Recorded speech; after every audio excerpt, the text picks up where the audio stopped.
Bueno, hoy continuaremos con las entrevistas a los profesionales. El día de hoy entraremos o uniremos un poco más en el enfoque sistémico, donde veremos un poco de las técnicas y prácticas que se ocuparán en ellas. Bueno, estamos con la psicóloga Bárbara, la cual nos dará un poco de todo este desarrollo y un poco de su palmarés académico y laboral. Bueno, podría decirnos completamente nombre, dónde estudió, las técnicas y el enfoque que maneja. Ok, bueno, yo me llamo María Bárbara Barrenuevo Contla para servirte. Soy psicóloga, estudié en la FES Zaragoza, en la UNAM. Me titulé hace alrededor de 25 años.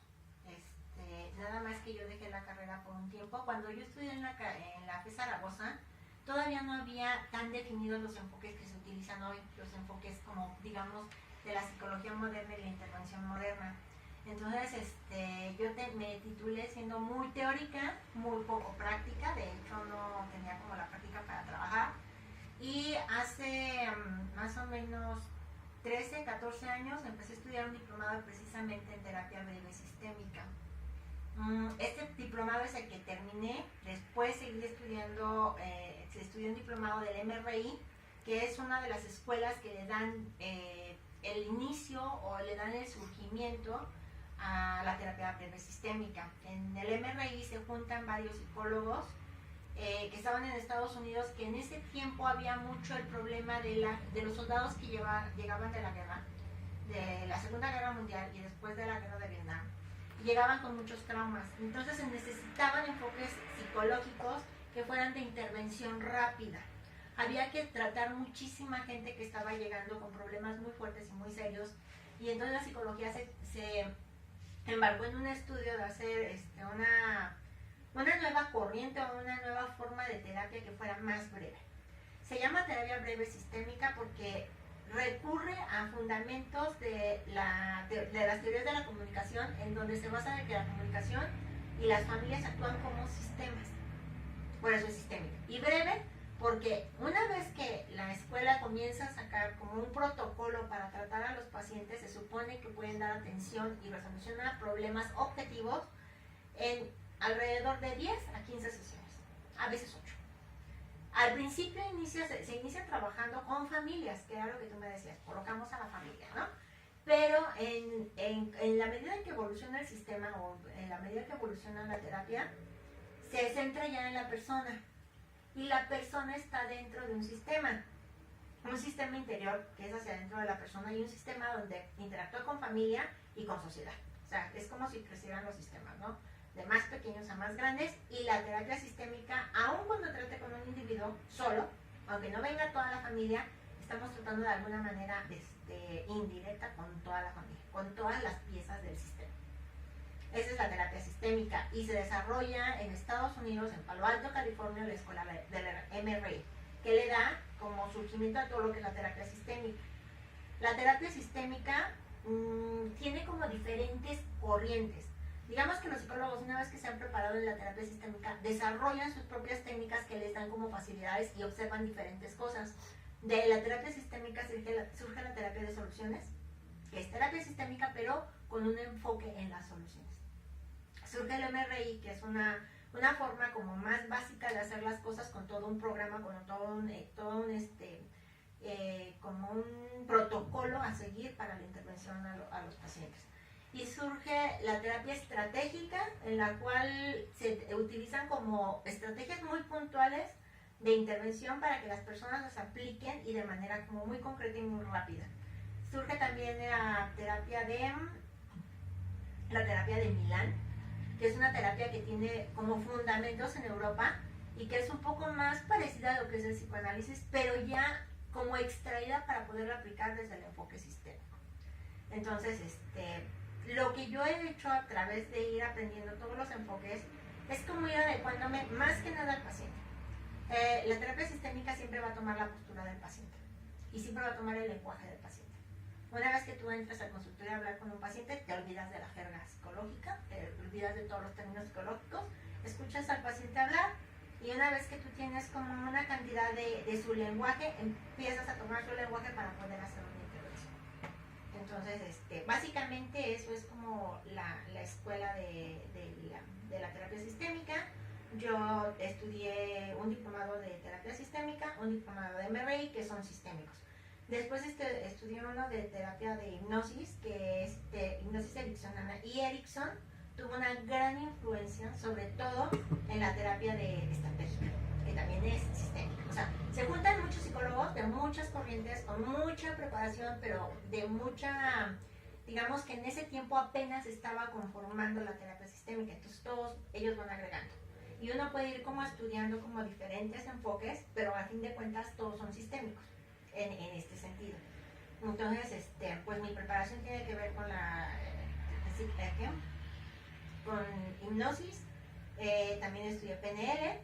A fin de cuentas, PNL es como extraer una parte de la terapia sistémica, pero muy estructurada, con una intervención muy específica, y se crea la PNL, que puede ser para clínica o puede ser aplicada en el ámbito laboral, en las empresas.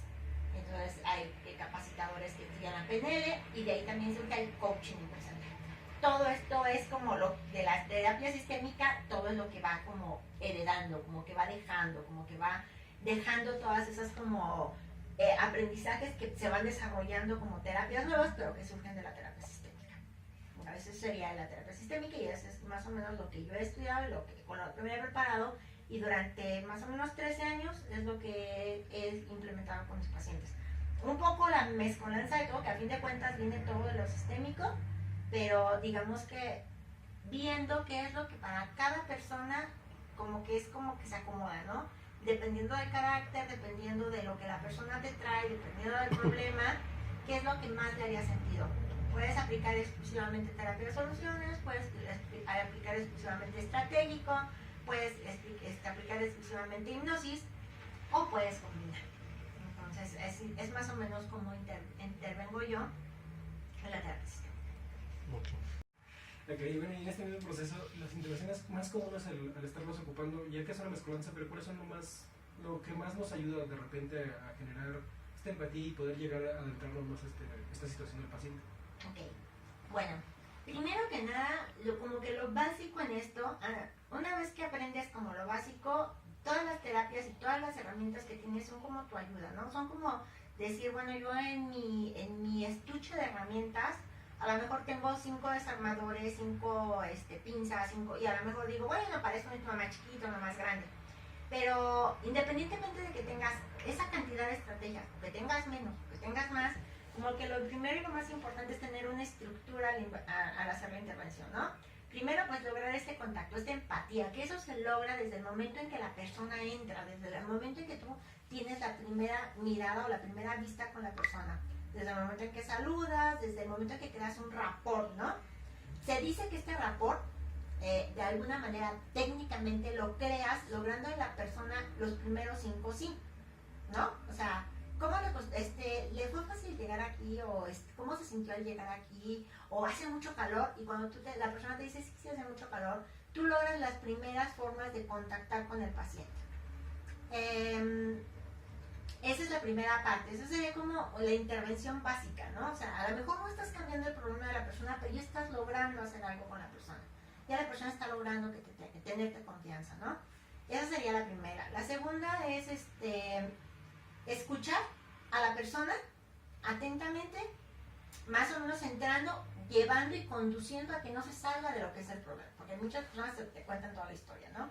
Tratar como de ir como conteniendo a la persona de que no se salga, como del objetivo de lo que quiere lograr en la terapia, o del problema que lo trae a la terapia. Entonces, cuando termina la persona de relatar su problema, su historia, como le quieras llamar, inmediatamente tienes que hacer un reencuadre. Esa sería la segunda parte o la segunda técnica que tú haces en la primera intervención. El reencuadre es, te escucho y después yo espejeo todo lo que tú me dijiste. Mira, tú me dijiste esto y esto y esto, yo entiendo que esto y esto y esto y esto y esto y esto y esto. Si tú le describes al paciente de manera puntual lo que él te dijo, tú creas una segunda forma de rapport, porque la persona automáticamente se siente escuchada. Súper importante, la segunda. La tercera es validar a la persona. La persona llega muy desvalorada cuando llega a una terapia. La persona llega como sintiendo que todo lo ha hecho mal.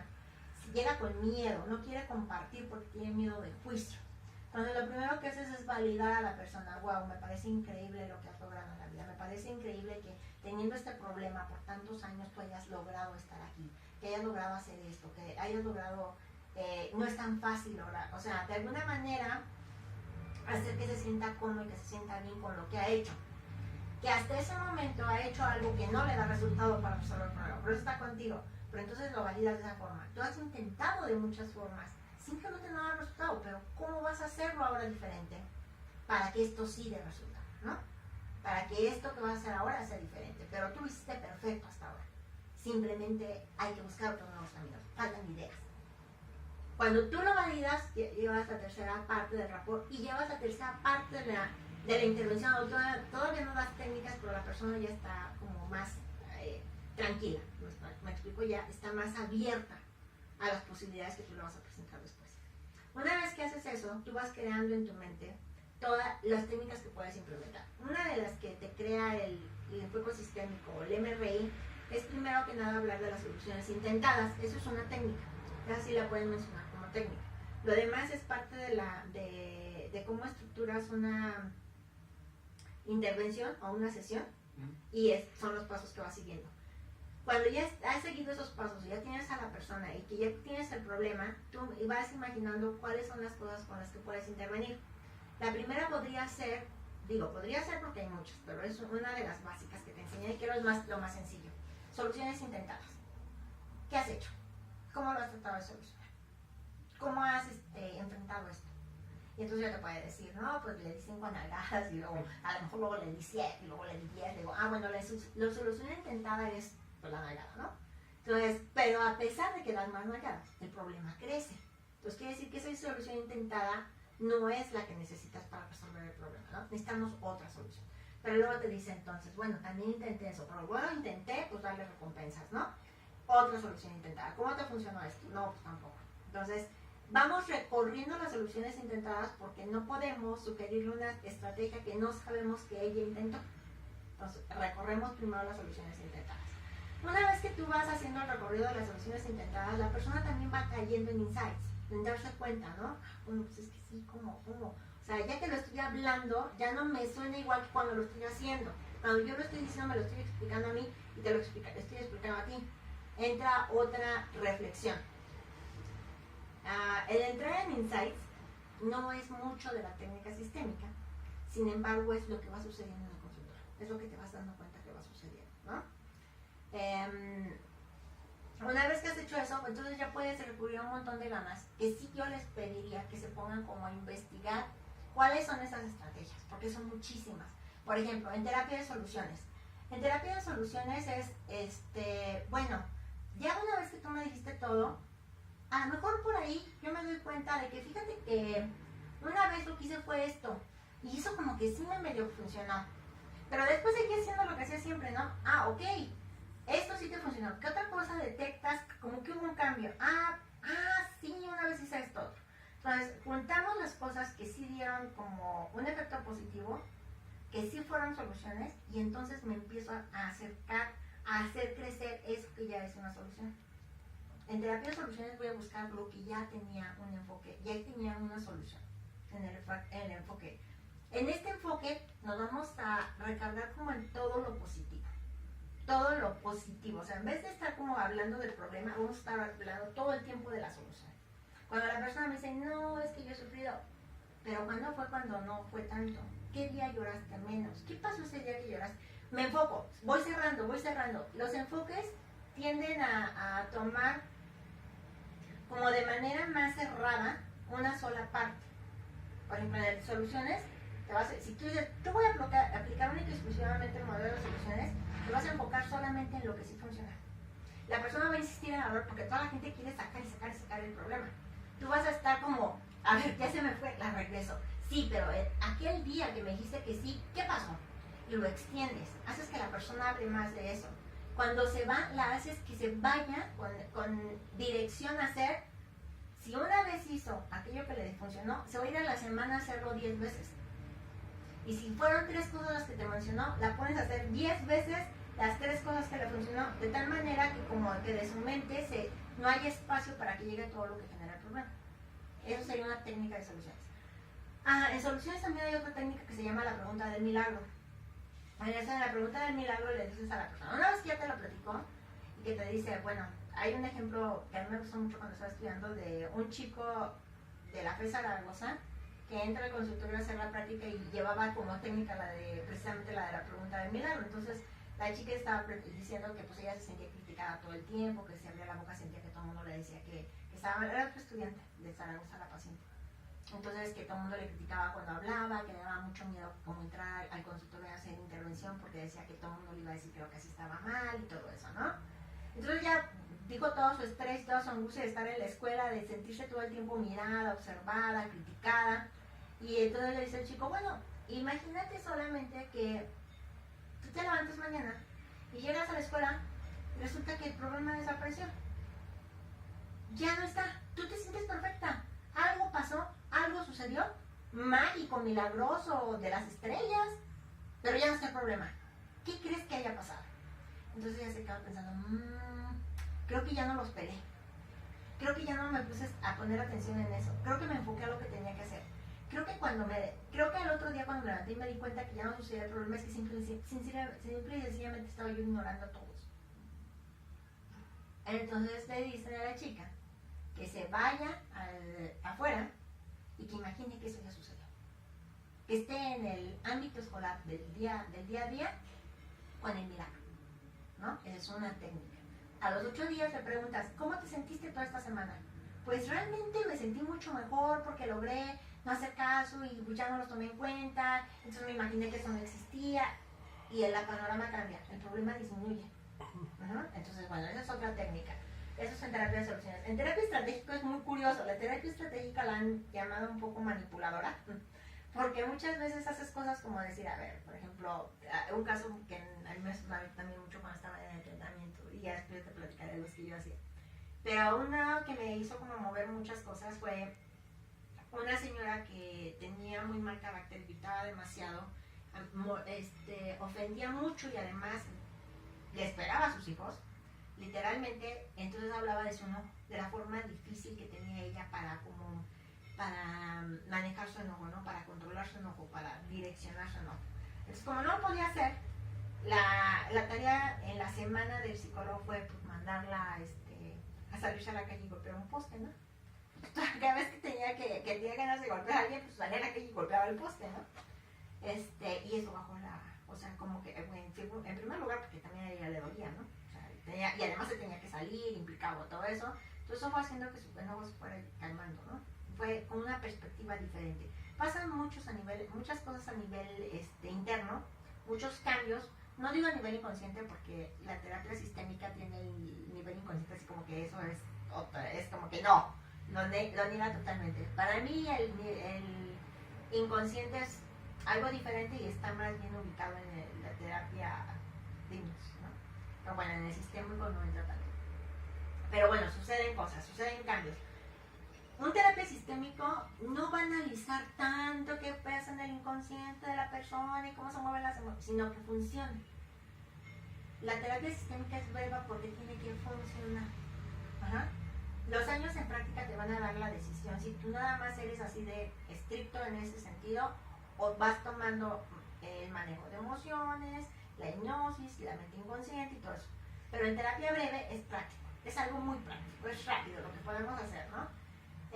Una persona que decía que tenía ideas como de suicidio y cosas así, en una intervención de terapia estratégica también es estratégica, le decían que apuntara que trajera todo el tiempo una libreta en la mano y que apuntara cada vez que tuviera ideas así, ¿no? Suicidas, ¿no? Entonces, claro, tenía que estar apuntando. Entonces, la persona con tal de ya estar apuntando ya no llegaban las porque tenía que sacar el lápiz, ¿no? Entonces, poco a poco iba disminuyendo la cantidad de veces que la persona tenía ese tipo de pensamientos recurrentes, que podía ser suicidio o de otro tipo, pero que son recurrentes, ¿no? Entonces, esa es otra técnica. Otra técnica en terapia estratégica podría ser, por ejemplo, una mamá que observa que su hijo y su esposo pelean demasiado, pero demasiado. Entonces la mamá siempre está estresada, ¿no? Sin saber cómo controlarlos porque son hombres ambos, grandes ambos y agresivos ambos. Entonces decía que lloraba, que hacía y deshacía, los quería parar y no podía y seguían peleando, ¿no? Entonces, eso no lo hice yo, pero me tocó verlo. Un terapeuta le dijo a la señora que se desmayara cuando estaba ahí, ¿no? O sea, obviamente no era de verdad, era fingido. Te digo, es terapia estratégica. La terapia estratégica tiene técnicas que se pueden parecer manipuladoras. Sí, tener un método de acción para la solución directa, ¿no? Ajá, pero funciona. Pero funciona. Entonces, hay veces como te dije yo, siempre tienes que ver a las personas que tienes enfrente. No puedes nada más decir, voy a aplicar la técnica. Tienes que saber con quién, por qué estás aplicando esa técnica con esa persona. Y en esta situación influyen mucho los momentos del paciente, en el cual no sé si venga de repente la pérdida de un familiar o algo por el estilo, que venga muy eufórico. ¿Sí interviene el que al ver ese tipo de cuestiones, qué técnica aplicar, o nos esperamos a que el momento pase para poderlo aplicar, o cómo llevamos ese punto? Yo creo que en situaciones de crisis, porque lo que estás hablando más bien es como una situación de crisis, la situación de crisis lo que te va a ayudar mucho es lo primero, es el rapport, es el reencuadre, es el acompañamiento, que también es algo que se lo veo. El acompañamiento es sumamente importante. La persona desde el momento en que tú vas creando el rapport tiene que empezar a sentirse acompañada contigo.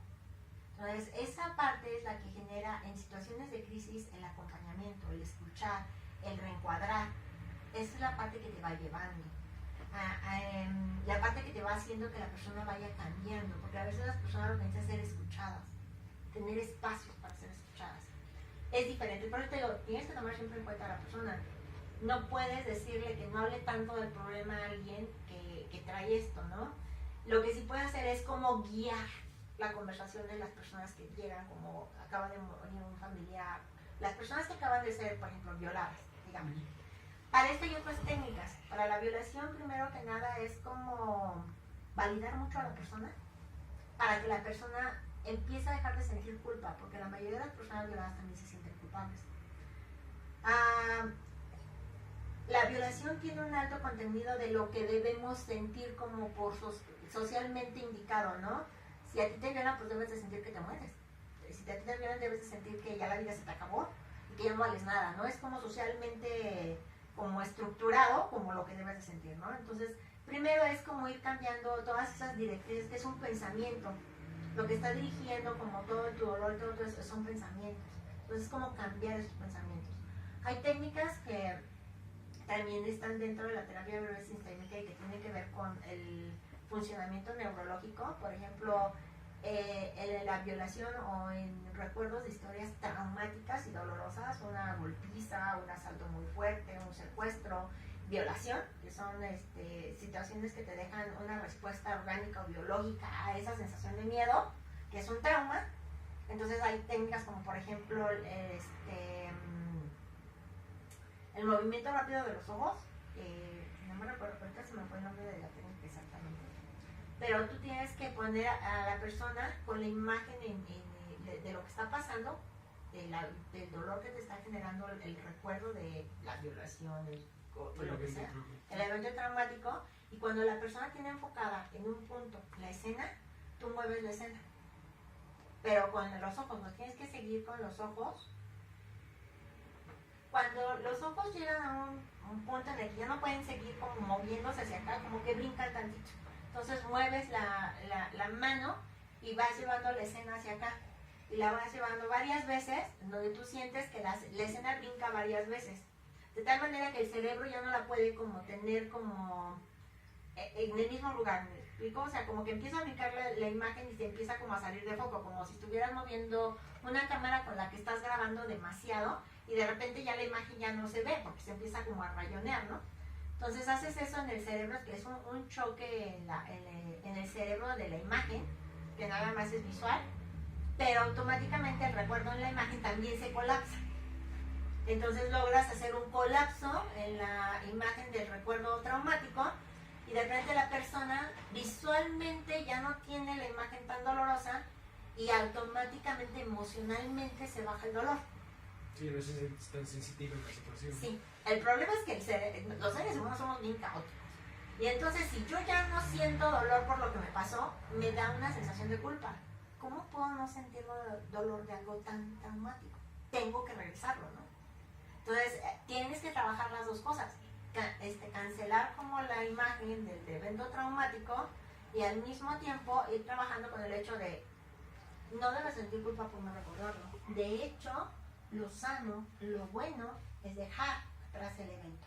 Y si ya no llega contigo de dolor, no eres mala persona, no es que te valga gorro, es que simple y sencillamente estás poniendo en un lugar sano el evento, Y ¿no? cambiando la asociación y la predisposición de la persona, ¿no? Exacto. Pero bueno, no, estoy viendo un poco en esta situación, me menciona por ejemplo el hecho de la imagen.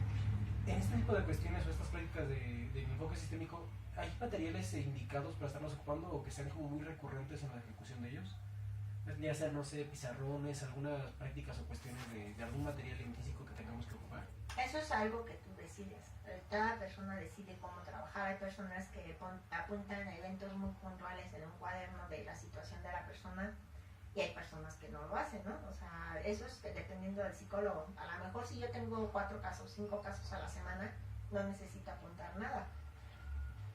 Probablemente si tuviera 15, tendría que hacer anotaciones breves porque me confundiría, ¿no?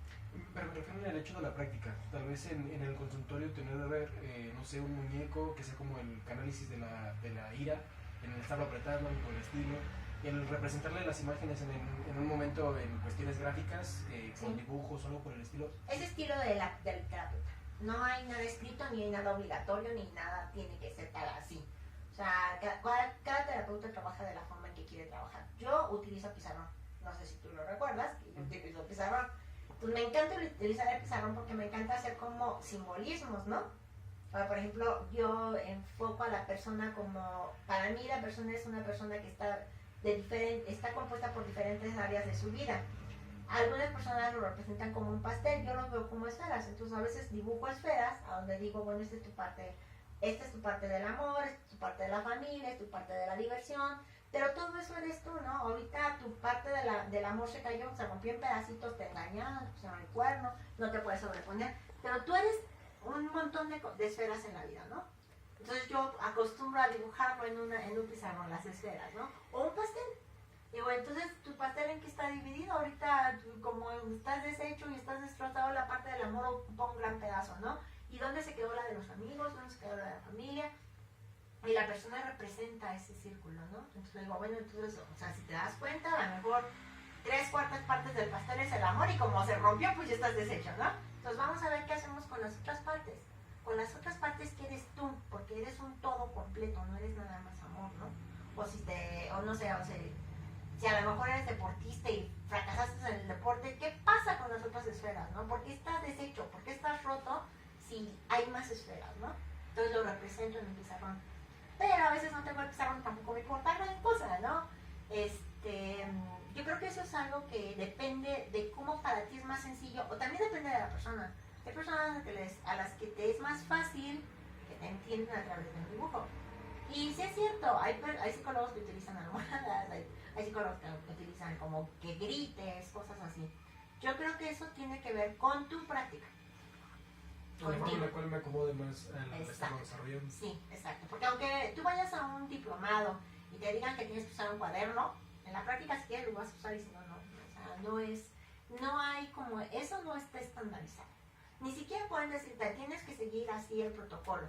¿Por qué? Porque la terapia sistémica, como te digo, es un sistema. Un sistema quiere decir que hay varias partes armadas en conjunto para funcionar, para tener un resultado, para dar una función, ¿no?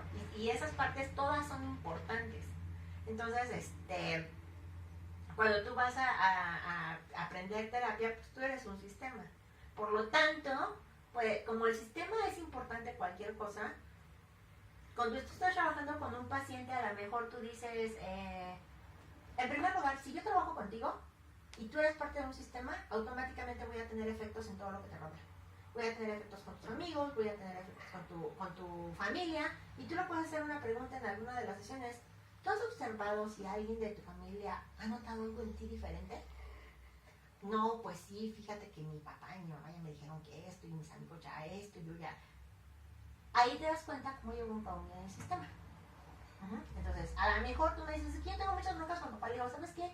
No puedo arreglar a tu papá, porque está en el, entonces vemos qué hacemos, ¿no? Pero pues Entonces, como aquí tu papá no está, no puedo hacer nada. Tú vas a hacer los cambios. Pero se van a ver reflejados en tu papá, ¿no? Algo va a pasar diferente en tu papá o algo va a pasar diferente en tu mamá una vez que tú hayas hecho cambios. Entonces es como de manera indirecta, ¿no? Es una cadena de acciones. Exacto. Pero si para tu problema me trajeran a tu papá, yo tendré que ver qué hacer con tu papá para que tu papá haga cosas que de alguna manera repercutan en ti. Por eso es sistémico, porque movemos todo un sistema. Pero cuando tú haces intervención, tú puedes decidir empezar, no sé, a trabajar, digamos, con el reencuadre, ¿no? Primero, lo que sí nunca puedes evitar es como cambiar el orden del rapport. El rapport siempre tiene que ser lo primero. El crear el contacto, el crear la confianza, el crear el rapport, la empatía. Eso es súper importante. Pero de ahí en fuera todo lo demás lo puedes poner en diferentes lados y como es sistémico, lo pongas en el lado que lo pongas, va a ir funcionando, ¿sí me explico? Porque es algo como circular. La terapia sistémica y el MRI manejan mucho esto que es circular.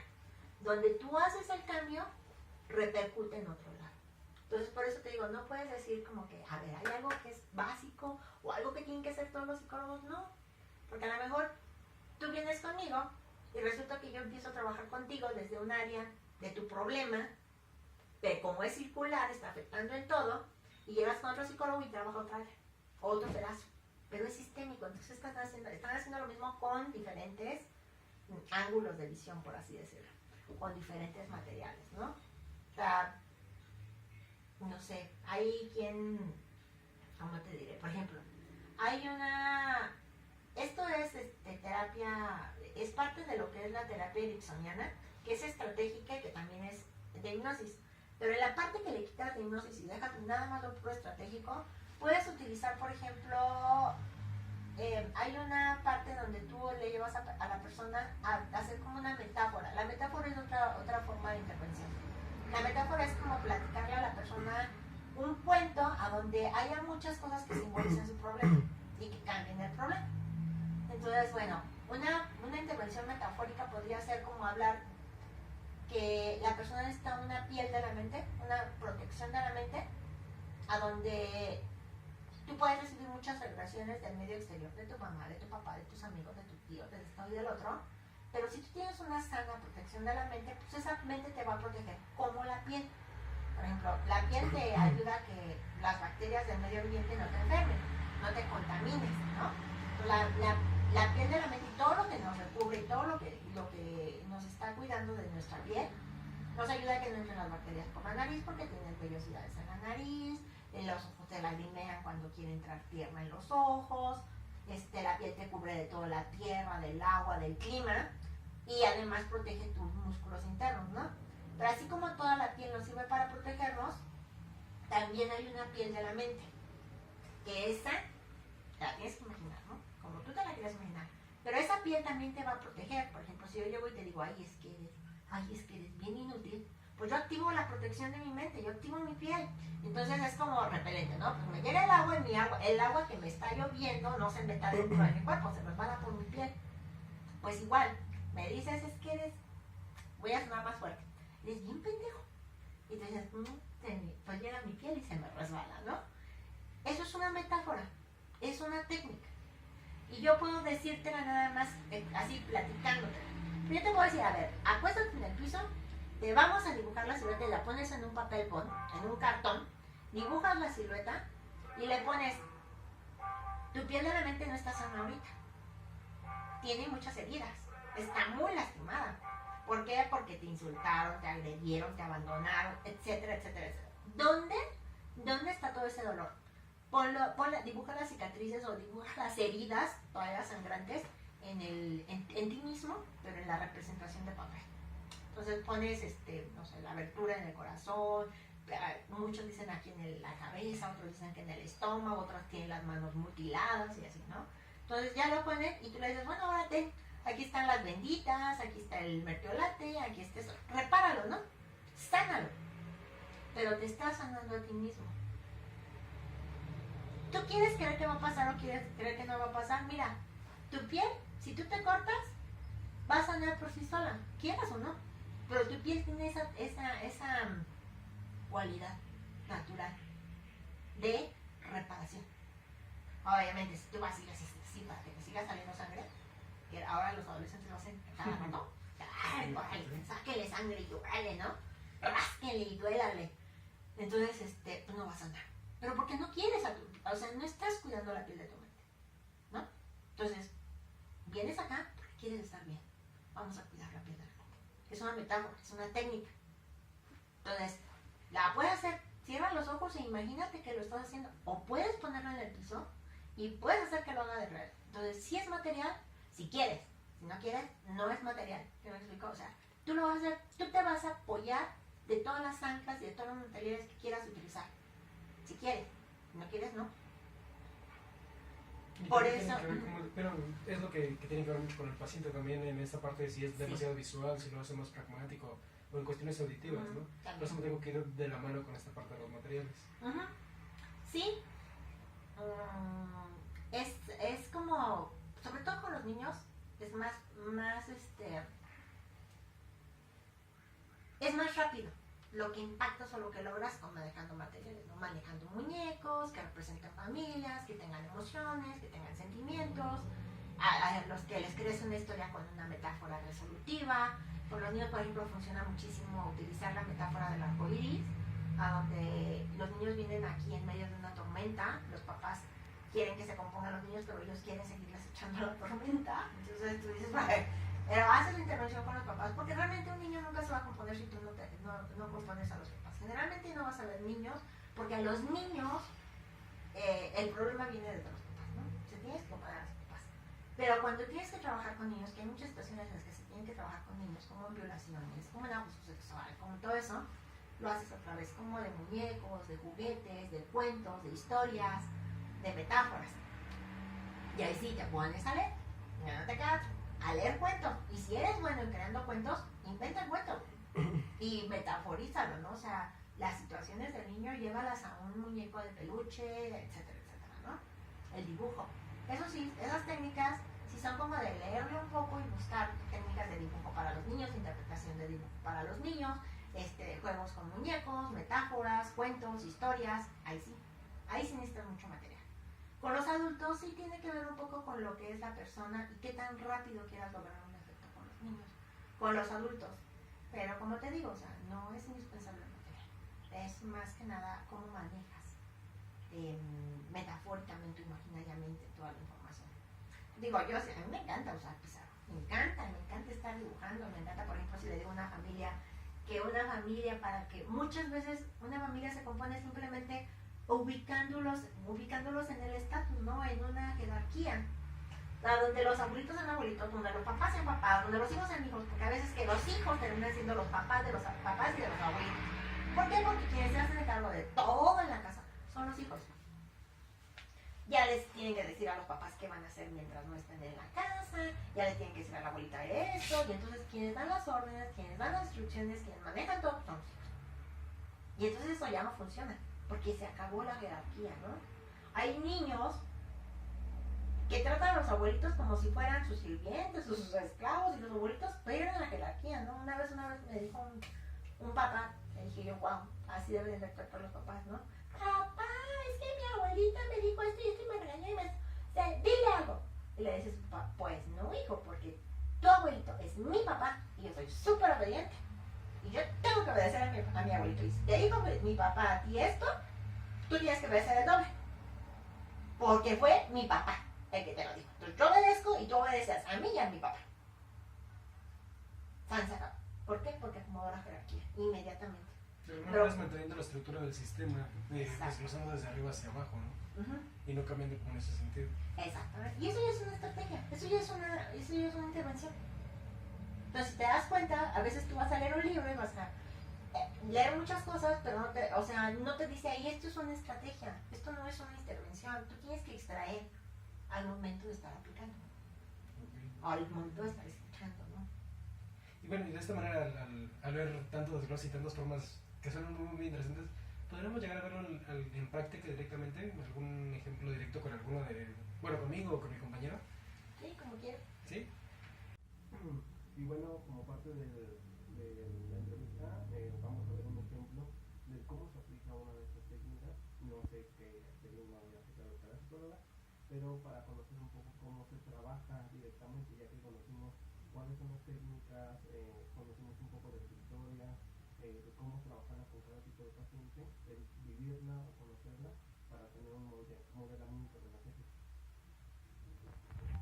Bueno. Hola Ricardo, ¿cómo Hola. estás? Bien, bien. Qué bueno.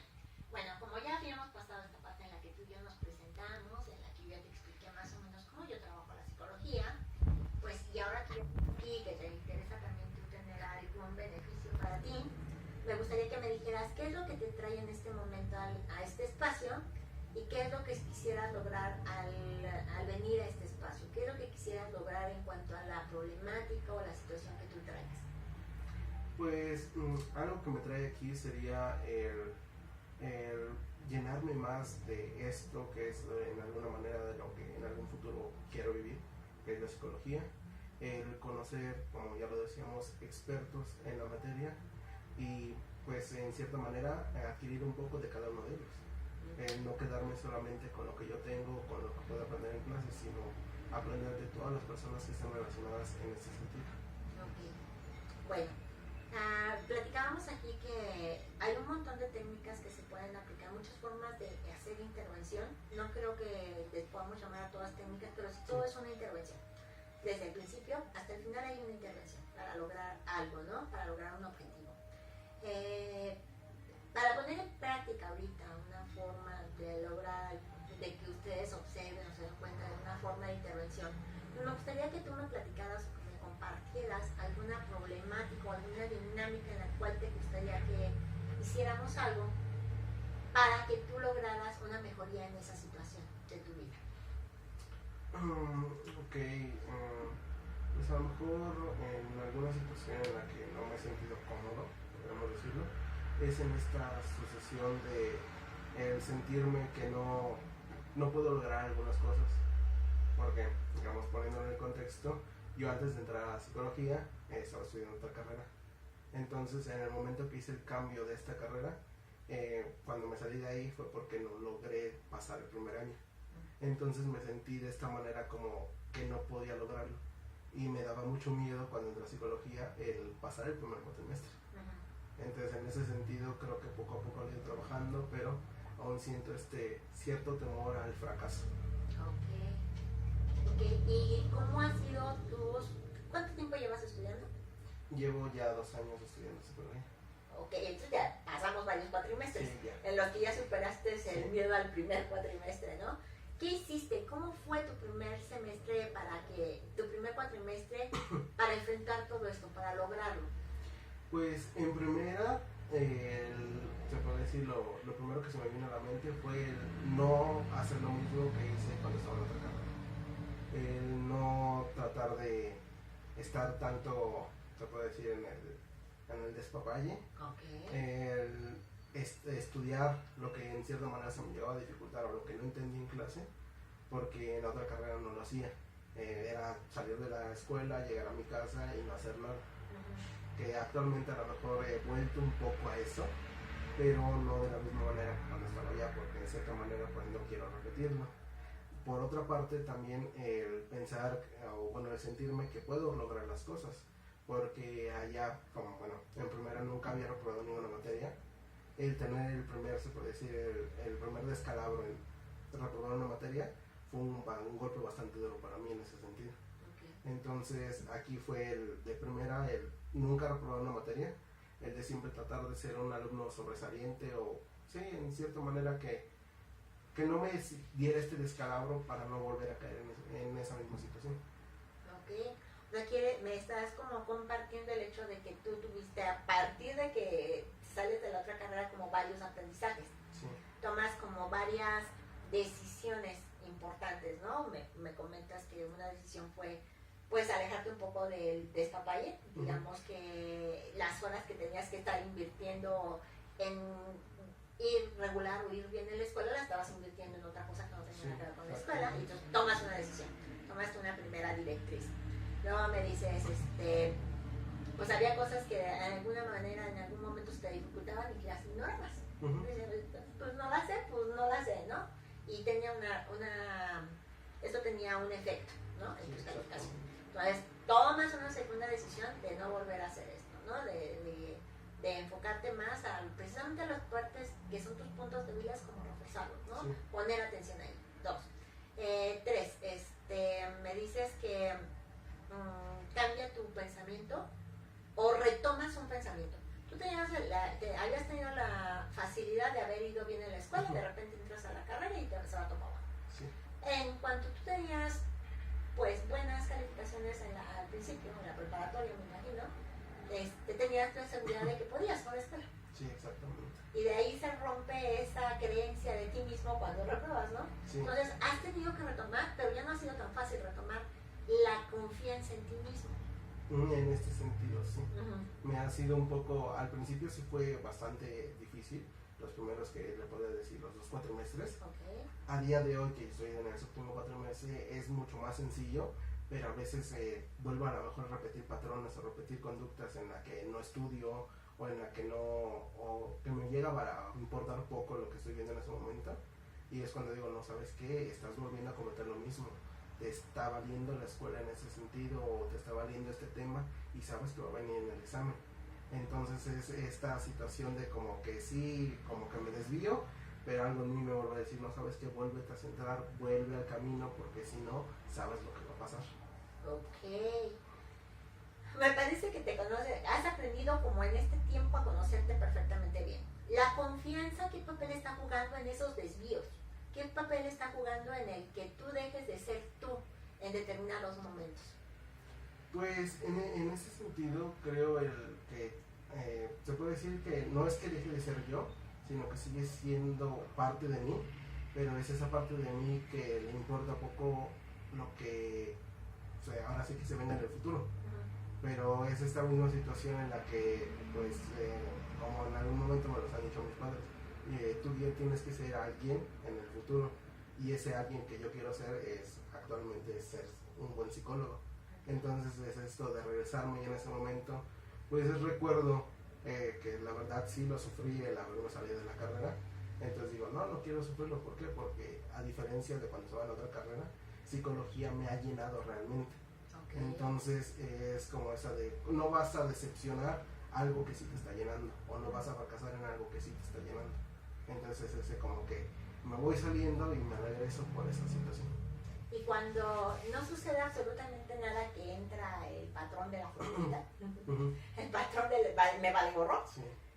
Cuando no está sucediendo eso, ¿cómo te sientes?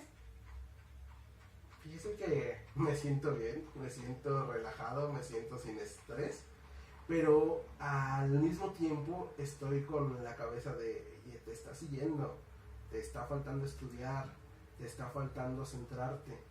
Es como esta misma situación en la que yo me siento relajado, pero de repente regresa el pensamiento de, no has estudiado.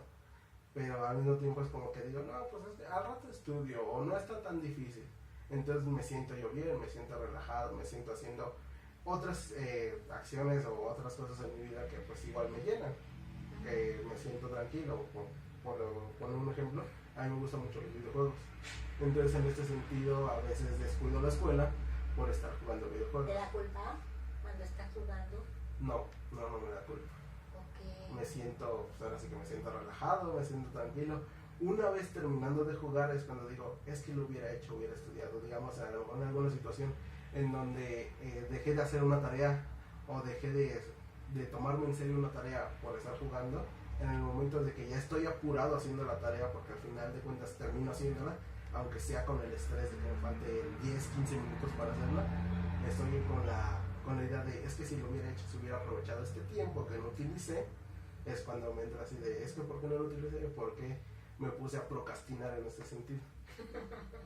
Ok, entonces hay una parte de ti que está muy bien enfocada, que tiene capacidades, que tiene cualidades para la escuela. Hay otra parte de ti que no le interesa la escuela. No, es una parte en la que entra pues el relajo, el cotorreo, la diversión, o sea, la diversión de estar en los videojuegos, que además es algo que te relaja, que es parte de ti. Digamos que una parte y otra son parte de ti, sí. Ambas, ¿no? Pero una te genera culpa con la otra, sí. ¿no? O sea, ya después, no en el momento lo estás disfrutando. Sí. Ok. ¿quién eres tú? El que tiene cualidades para la escuela, el que puede con la escuela, el que juega, el que se divierte, el que es relajado, que es tranquilo, que ocupa este espacio para esas cosas. ¿Quién eres tú? No podré definir lo que soy una u otra persona, creo que soy una combinación de ambas, pero a lo mejor no he sabido definir bien los tiempos en el que tengo que hacer cada cosa. En algún momento un maestro nos decía, siempre hay tiempo para todo. Si hay tiempo para estudiar, tienes que enfocarte a estudiar y dejar, no sé, a lo mejor el WhatsApp de lado, el Facebook, los videos, yo qué sé, ¿no? Y si es tiempo de jugar en el que no tienes ninguna situación o es tiempo de salir con tus amigos en el que no tienes nada que hacer en cuestión de alguna obligación de la escuela, y a mí lo que yo suelo hacer es como que mezclo todo. De si hoy tengo un examen, pues me pongo a jugar 2 horas, o a lo mejor me salgo un rato y regreso a mi casa. Entonces creo que no podría definir si soy una u otra persona, creo que soy una combinación de ambas. Okay. ¿Y qué hay de que cada persona tiene su propio estilo? ¿Cómo? Digo, tú dices, el maestro te dice, y el maestro te pone así como que bien ajustado, ¿no? Sí. Si tú tienes esto, entonces lo primero es esto y esto, y tienes que dedicarle tantas horas a esto, y entonces ya después, si ya terminas todo, tienes que dedicarle tantas horas a lo que tú eres. Pero tú dices, yo soy una combinación, Sí. es tu estilo personal. El maestro te da como su estilo en cierta manera. Sí, su también. estilo, o te da un patrón, Sí. ¿no? Pero ese es el patrón que él te da, no eres tú. Ok. ¿Ok? Tú eres tú. El patrón es el patrón. Y el patrón, como yo les decía hace unos momentos, pues en todo tiene que haber flexibilidad. Si yo traigo un patrón para aplicar, porque el MRI me dice que primero haga esto y haga esto, pero yo a la hora de aplicar aplico mi propio patrón, pues este patrón es nada más como una guía. Pero yo voy a hacer lo que es lo mío, ¿no? Ujú. Digo, a lo mejor el maestro les dice, les dedican 5 horas a la tarea y 2 al juego. Y tú dices, bueno, voy a hacer 2 horas de tarea y voy a jugar 3/4 de hora y luego hago otras 2 horas de tarea. Hoy voy a hacer, no sé, hoy voy a jugar todo el santo día y 5 horas antes de irme a la escuela voy a terminar el trabajo. Es como un estilo personal, ¿no?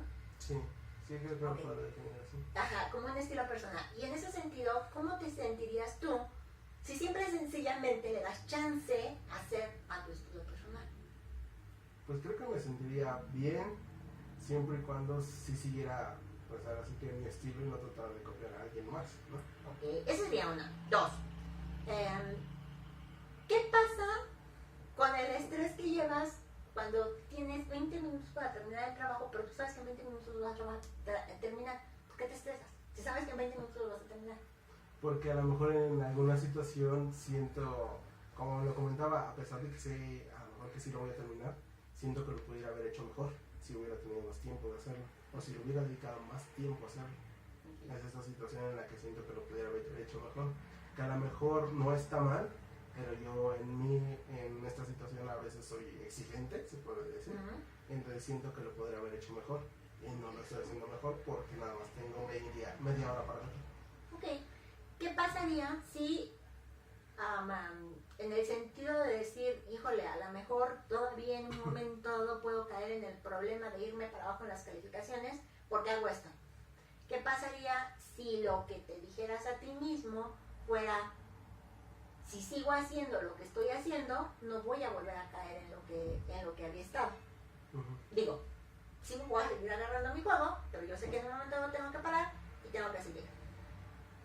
Yo me asumo, ahí sí, es como decir, yo asumo la responsabilidad de que si nada más dejo media hora para terminar el trabajo, voy a estar estresado.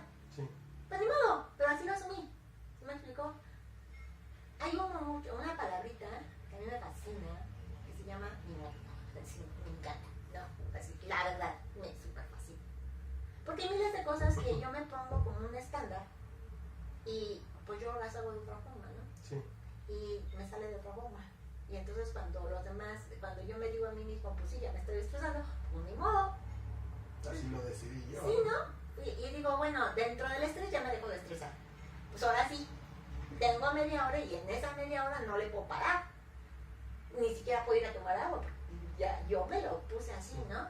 Pero pues ya ni modo, ya estoy aquí, ya lo estoy haciendo, ¿no? ¿qué tanto podrías como meter la palabra ni modo a tu propio estilo de hacer las cosas sabiendo que tú no las estás haciendo? ¿Cómo sería para ti ponerle el ni modo ahí? Pues creo que sería una buena decisión, porque como mismo lo estaba mencionando, a final de cuentas sí termino haciendo las cosas. Pues, Entonces, en ese sentido, el decir ni modo, pues sería ya no estresarme y no sentir, a lo mejor como lo estaba mencionando, esta culpa por no guardar más tiempo para hacerlo. Porque al final de cuentas, si lo voy a entregar, si lo voy a hacer, a lo mejor sé que lo pude haber hecho mejor, pero pues es lo que yo decidí, es mi responsabilidad y es, parece que fue la decisión que yo tomé. exactamente. Es como irle como dando los espacios a mi estilo. Digo, voy a ser psicólogo, tengo como que empezar a respetar al paciente, pero ¿por qué no empiezo por respetarme a mí, no? Sí. Les comparto, te comparto, que cuando yo estaba estudiando, yo soy apasionada de mi carrera, pero no desde que la estudié, yo toda la vida, ¿no? De niña, de siempre, que es así como que era lo único hacia donde yo iba enfocada. Pero estudiar no es como que a mí me super fascina, aprender me encanta, me super fascina, ir a la escuela me encanta.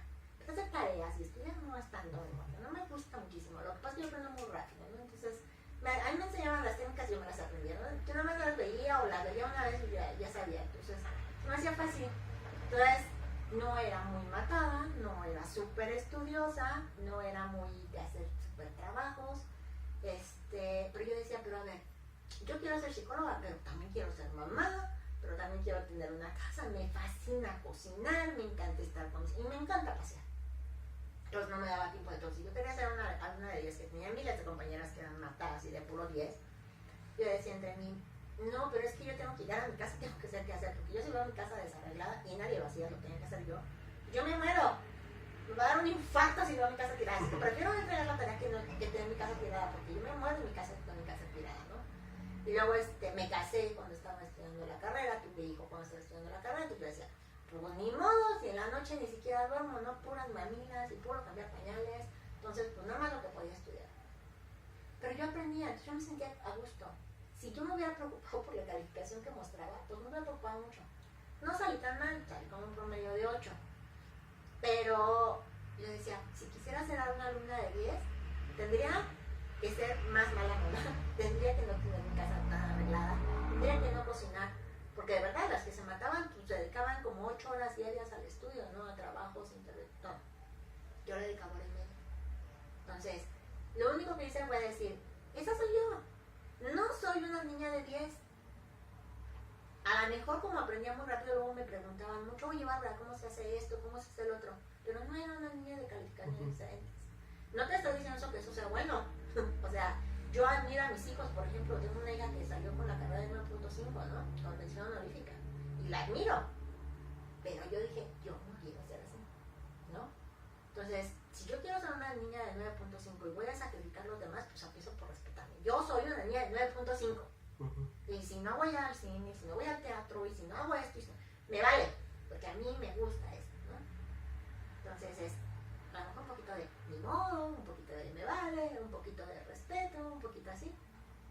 Yo te diría, ¿cómo te sentirías sintiéndote a gusto con el esquema o el protocolo que tú sigues, no el patrón ya trazado? Pues creo que, como estaba mencionando hace un momento, pues me sentiría bien.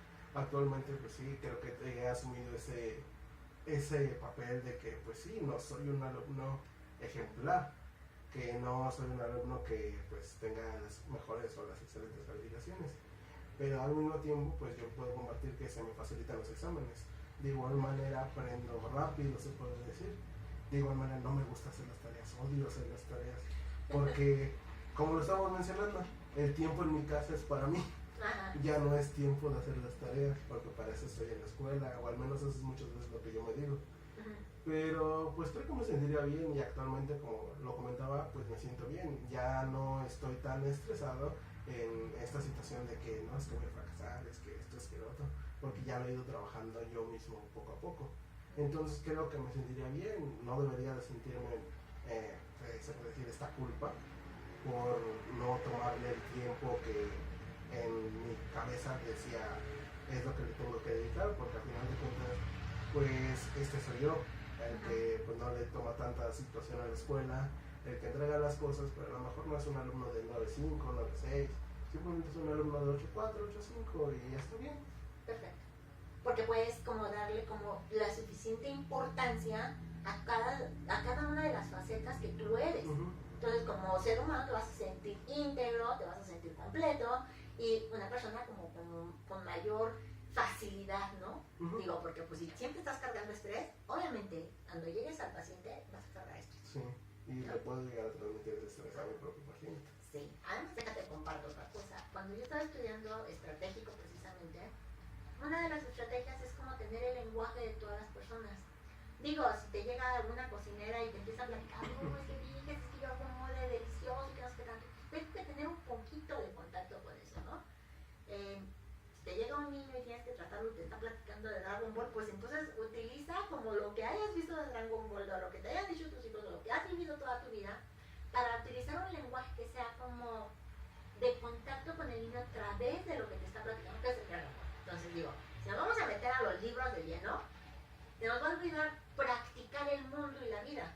Sí. Y la gente que te va a llevar al consultorio es gente que practica, mira, que te va a hablar de la Rosa de Guadalupe, que te va a hablar de la película de terror, que te va a hablar de la comida, que te va a hablar de que falta el agua, de que te va a hablar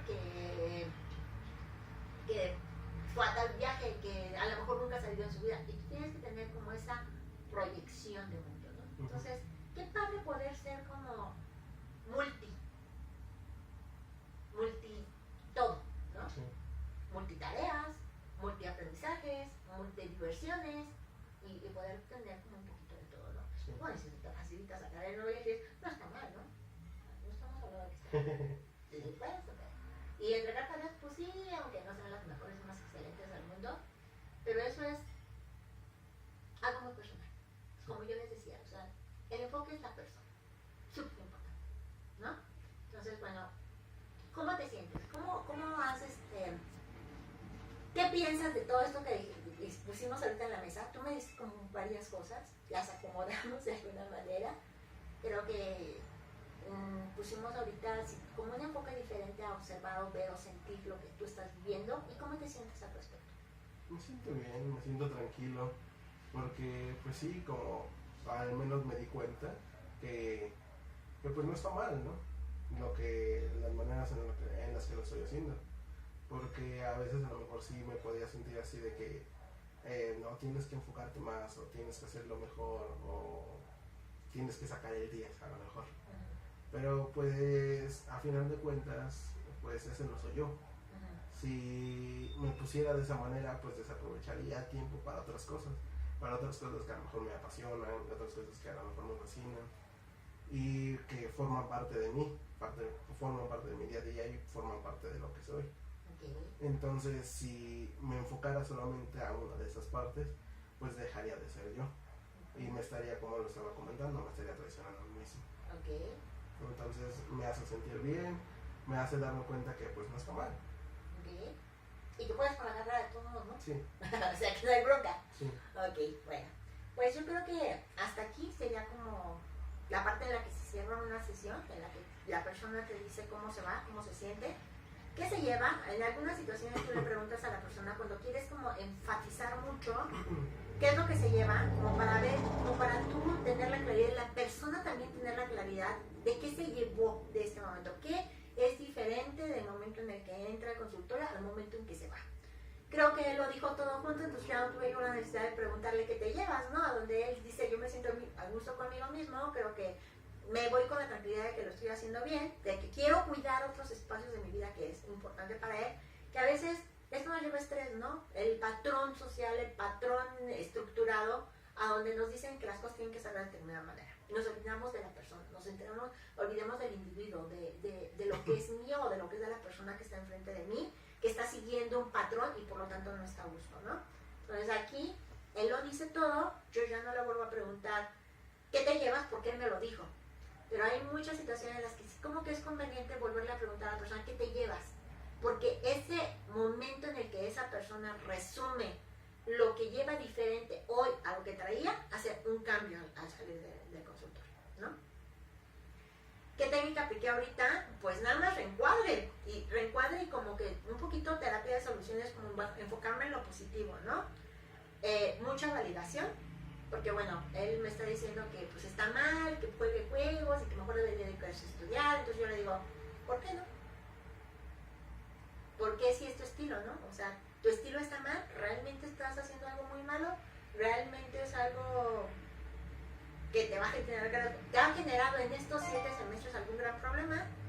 No, porque va bien, no ha salido, entonces voy reencuadrando, voy validando, voy como llevando hacia donde él se sienta a gusto con lo que está haciendo y que además, pues realmente él no me está pidiendo que quiera hacer un alumno de 10. No llega diciendo eso, ¿no? Es importante escuchar qué es lo que la persona quiere, porque a lo mejor yo digo, ay no, pues tiene que tener 10. A ver, entonces ¿cómo te voy llevando para que tú seas un alumno de 10? ¿Tú me pediste eso? No.